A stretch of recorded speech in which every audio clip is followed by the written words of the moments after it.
नमस्कार,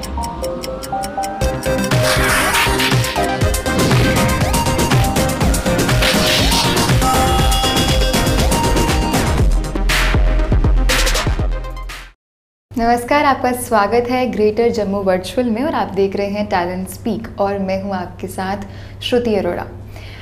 हमेशा इस सेगमेंट में आप किसी न किसी कलाकार से मिलते हैं, उनके बारे में, उनकी जर्नी के बारे में जानते हैं, उनकी स्ट्रगल के बारे में जानते हैं और कौन कौन सी टेक्निक्स या अप्रोच के साथ वो अपनी लाइफ में सक्सेसफुल हुए, क्या क्या उन्हें करना पड़ा, हम ये भी उनसे जानते हैं। और आज हमारे साथ एक और कलाकार जुड़ी हैं जिनका नाम है Sapna Soni, famous theatre artist, producer, director and actor. आइए मिलते हैं सपना जी से। Hello ma'am, thank you for coming here. Thanks to you Shruti कि आज मुझे मौका मिला है कि ग्रेटर जम्मू वर्चुअल में आपने मुझे इनवाइट किया और मैं अपनी जर्नी या जो भी मेरे एक्सपीरियंसेस हैं आपके साथ शेयर कर पाऊँगी। जी, और आपको सबको मैं बताना चाहूँगी कि इन्हें बेस्ट सपोर्टिंग एक्ट्रेस अवार्ड मिल चुका है मैम इन नीट शॉर्ट मूवी के लिए। जी, ये इंटरनेशनल फेस्टिवल होता है पुणे में, तो उसमें मेरे को बेस्ट सपोर्टिंग एक्ट्रेस मिला था, जिसमें कनाडा से, इटली से, इंग्लैंड से, अलग अलग जो है शहरों से, सिटीज़ से, कंट्रीज़ से मूवीज़ आती हैं वहाँ पे। तो वहाँ से एक जम्मू कश्मीर का, जम्मू से एक मूवी सिलेक्ट होना, बेस्ट मूवी आई थी वो, तो उसमें मुझे सपोर्टिंग एक्ट्रेस का मिला अवार्ड। तो बहुत बड़ी मेरे लिए एक अचीवमेंट है कह लीजिए। तो सच में बहुत खुशी हुई कि जम्मू का नाम भी इसमें शामिल था। बिल्कुल मैम। और इन्होंने सोनी लिव और प्राइम फ्लिक्स के साथ भी काम किया है, अवरोध। और जी, अभी वेब सीरीज़ जो है अवरोध, उसमें स्टार कास्ट आई थी, तो भद्रवाह में शूट हुआ था। तो उसमें अवरोध में मुझे एक छोटा सा रोल करने का मौका मिला, लेकिन बहुत अच्छा एक्सपीरियंस रहा। और एक प्राइम फ्लिक्स पर आई है 92 आवर्स, तो उसमें भी काफ़ी अच्छा एक्सपीरियंस रहा। वेब सीरीज़ का भी OTT प्लेटफॉर्म्स पे इतना काम चल रहा है, क्योंकि कोरोना का काल है, तो थिएटर्स वगैरह, सिनेमा हॉल्स में लोग नहीं जा पा रहे हैं, और अभी रखना भी चाहिए सोशल डिस्टेंसिंग और वैसा। तो इसलिए हम लोग कंफर्टेबली वेब सीरीज़ पर, जब हमें कन्वीनियंटली टाइम होता है, कन्वीनियंट हम रहते हैं कि जब चाहा हम घर में बैठकर आराम से वो सेफली देख सकते हैं। बिल्कुल मैम। तो मैम, हमेशा की तरह हम किसी भी कलाकार की जो जर्नी है उसके फर्स्ट स्टेप, उसकी बिगनिंग से जानते हैं। जर्नी यूजुअली बड़ी होती है, लेकिन उसका हम यूजुअली आउटकम देखते हैं। तो आपकी जर्नी का पहला स्टेप क्या था? आप कैसे थिएटर में पहुंची, कैसे आपने वो एक पहला स्टेप लिया, कैसे बिगनिंग की, हमारे दर्शकों को प्लीज़ बताइए। श्रुति, देखो ऐसा होता है कि मेरी जर्नी जो है वो 15-20 साल की है, तो वो बताते बताते मुझे लग रहा है कि पूरी मूवी का टाइम निकल जाएगा। तो इतना वक्त नहीं रहता हमें, तो इतना लंबा प्रोग्राम का वक्त नहीं है। तो मैं शॉर्ट में बताना चाहूँगी कि मैंने डांस से शुरुआत की थी। तो जो डांस मैंने दूरदर्शन में किया, वहाँ से फिर एंकरिंग में मुझे मिला।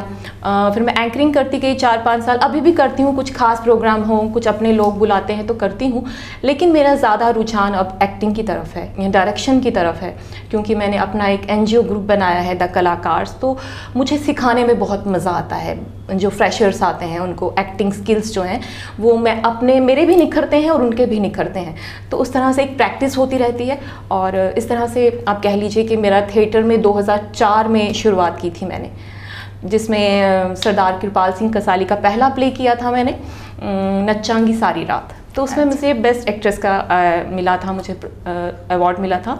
तो मुझे कोई रुझान नहीं था थिएटर में, क्योंकि बहुत रिहर्सल्स होती हैं, बहुत टाइम देना पड़ता है, जबकि हमारे शूट्स में जैसे जाओ तो टेक्स हो जाता है हम लोगों का, तो आप अपने घर को जा सकते हैं। लेकिन थिएटर जो है वो बहुत ज़्यादा टाइम मांगता है, आपको लाइव परफॉर्मेंस देनी होती है, उसमें कोई रीटेक नहीं होता, कोई गुंजाइश नहीं होती, आपको लाइव करना है जो करना है। तो वो चीज़ बहुत अहमियत है उसकी। तो जब मुझे वो पहला मैंने जो प्ले किया, उसके बाद मैंने मुश्ताक काक सर के साथ, मंजूर अहमद मीर साहब के साथ इतने प्ले किए हैं, रजनीश गुप्ता सर के साथ, एक के बाद एक, मुझे विक्रम सर के साथ, मतलब मैं जितने तकरीबन जो हैं थिएटर करते हैं सबके साथ मैंने, सुधीर महाजन जी हैं श्रीनगर से, अयाज शारिफ है, मुश्ताक अली अहमद सर हैं, तकरीबन सभी जितने बड़े बड़े जो हैं थिएटर डायरेक्टर हैं, सबके साथ अच्छा काम किया और बहुत अच्छा तजुर्बा हुआ। और मैं आज की डेट में कह सकती हूँ कि थिएटर को लेकर बहुत तृप्त हूँ। और मैम क्योंकि थिएटर एक ऐसी फील्ड है जहाँ पे बहुत प्रैक्टिस चाहिए और बहुत स्ट्रगल भी रहता है, और कितने ऐसे यंगस्टर्स हैं जो जाना चाहते हैं इस फील्ड में, पर कहीं ना कहीं क्योंकि वहाँ पे एम्प्लॉयमेंट इश्यूज भी रहते हैं, कई बार आप स्किल्स में इतने अच्छे नहीं, और बट कंपटीशन इतना ज़्यादा है। तो ये जो स्ट्रगल है ये तो हर एक जर्नी का पार्ट है, लेकिन आपकी लाइफ में ये स्ट्रगल कैसा रहा, आपने इसको कैसे ओवरकम किया? क्योंकि कहीं ना कहीं हर एक जर्नी में टाइम आता है जब हम डिप्रेसिव हो जाते हैं कि कुछ नहीं हो रहा है, एक लगता है कि पॉज हो चुका है सब कुछ, फिर वो कोई भी फील्ड हो। तो आपने उसको ओवरकम कैसे किया, और जो बच्चे इस फील्ड में जाना चाहते हैं वो आप उन्हें क्या कहना चाहेंगे? देखो श्रुति, सबसे बड़ी बात तो ये है कि मैंने कभी भी ना गिव अप नहीं किया, चाहे कोई भी कैसी भी सिचुएशन होती थी।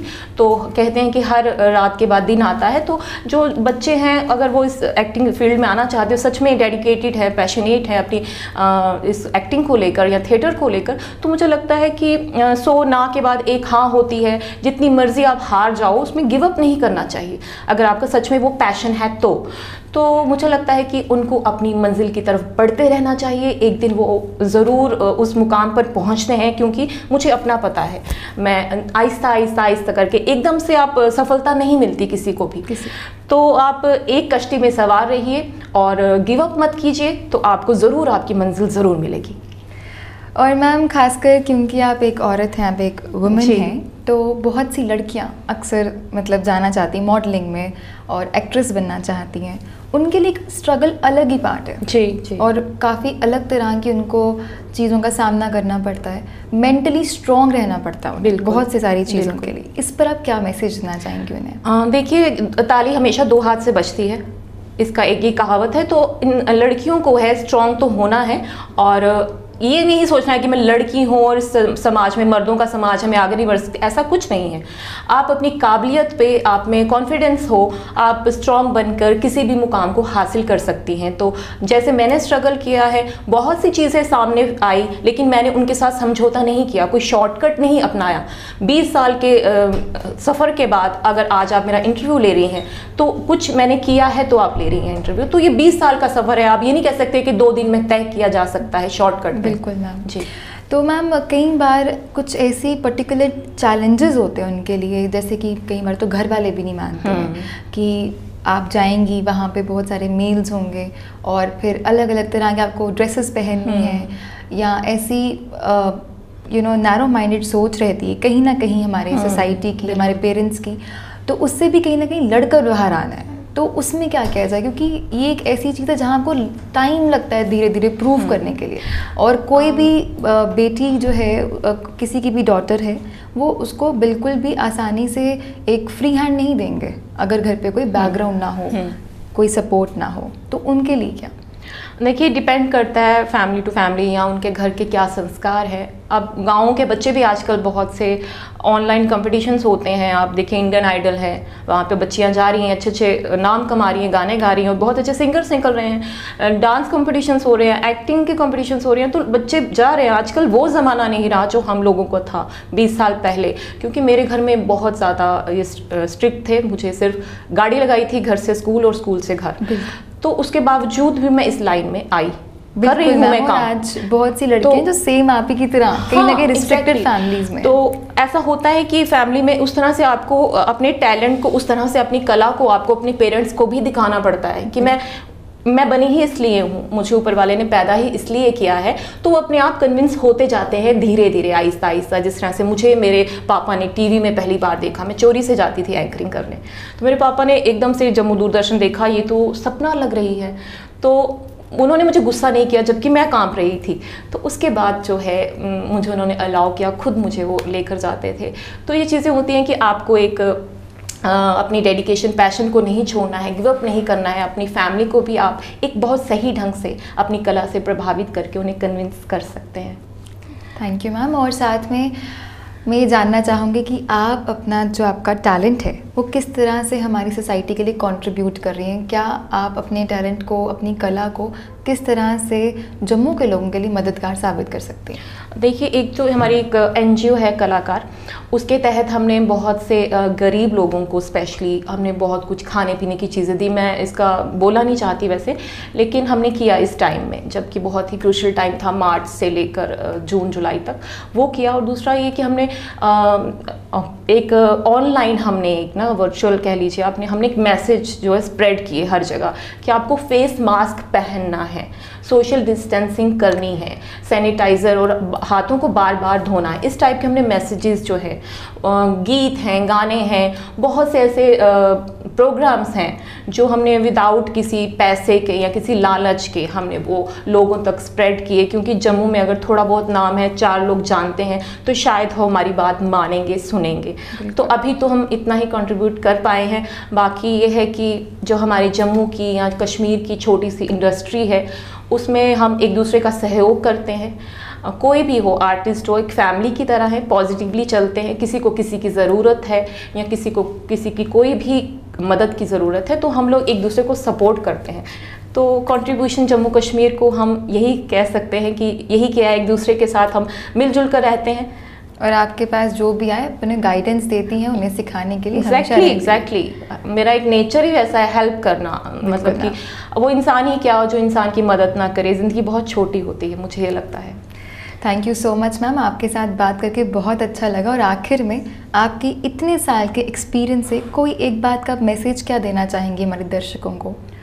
मैं हर बार सभी को यही कहती हूँ कि किसी भी सिचुएशन में गिव अप मत कीजिए। बुरे हालात सबके लिए आते हैं। जो इस फील्ड में आना चाहते हैं वो ज़रूर आए। जम्मू कश्मीर में बहुत टैलेंट है, बहुत खूबसूरती है। अगर हमने इसमें वेब सीरीज़ में काम किया है, मुंबई के प्रोजेक्ट्स में काम किया, तो जम्मू में रहकर काम किया है। तो ये मत सोचिए कि हमें मुंबई भागकर ही हीरो बनेंगे या कुछ एक्टर बनेंगे। जम्मू में बहुत टैलेंट है, बहुत खूबसूरती है, और लोग यहाँ आते हैं, आपके टैलेंट की कदर करते हैं। तो आप यहाँ रहकर बहुत अच्छा आपका फ्यूचर है। तो मुझे ये लगता है मैंने 20 साल यहाँ गुजारे हैं, आप भी यहाँ पर अपना फ्यूचर जो है चमका सकते हैं। Thank you ma'am. तो दर्शकों, ये थी सपना जी और इनके साथ हमने बातचीत की। इन्होंने हमें अपना 15 से 20 साल का एक्सपीरियंस बताया और बहुत अच्छा लगा इनसे बात करके। अलग अलग इनकी हमने अप्रोच जानी, किस तरह से इन्होंने स्ट्रगल के ऊपर अपनी सक्सेस पाई, ये भी जाना। और उम्मीद करते हैं आपको ये एपिसोड पसंद आया। और ग्रेटर जम्मू वर्चुअल के पेज को आप ज़रूर लाइक करें ताकि आपको लेटेस्ट अपडेट्स मिलते रहें और यूं ही आते जाते कलाकारों के बारे में आप जानते रहें। और साथ ही साथ यूट्यूब पर सब्सक्राइब करें। धन्यवाद।